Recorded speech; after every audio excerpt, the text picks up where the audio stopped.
تو حضور میرا سوال یہ تھا کہ حکم ہے کہ میاں بیوی کے اور بیوی میاں کے رحمی رشتوں سے بہتر سلوک اختیار کرے جی. تو میں نے پوچھا تھا کہ یہ رحمی رشتے کون سے ہیں؟ رحمی رشتے وہی جو تمام سگے رشتے جو ہیں آپ کے، یعنی کہ جو ماں باپ بہن بھائی ماموں چچا تایا خالہ، اور جو آگے والدین کے کزن وغیرہ آ جاتے ہیں.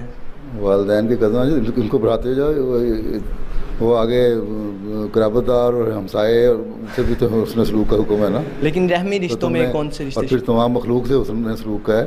پھر حضرت صلی اللہ علیہ وسلم نے فرمایا کہ تمہارے جو ہمسائے ہیں تو تمہارے 4 گھر والے ہمسائے نہیں جی، بلکہ 100 کوس تک تمہارے ہمسائے ہیں. تو اس طرح 100 کوس تک بڑھاتے رہو تو پوری دنیا سے حسن سلوک کرنا پڑے گا.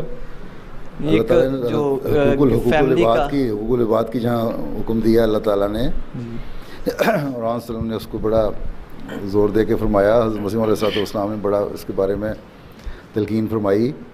تو اگر وہ کر لو تو تم صرف اپنے آپ کو رحمی رشتوں سے تو ایک ابتدا ہے والدین سے حسن سلوک کے بعد آگے بڑھایا گیا نا. اللہ تعالیٰ نے قرآن شریف میں جو آگے اس کو مزید وسعت دی، باقی تعلق داروں سے قریبیوں سے حسن سلوک کا بھی حکم ہے نا.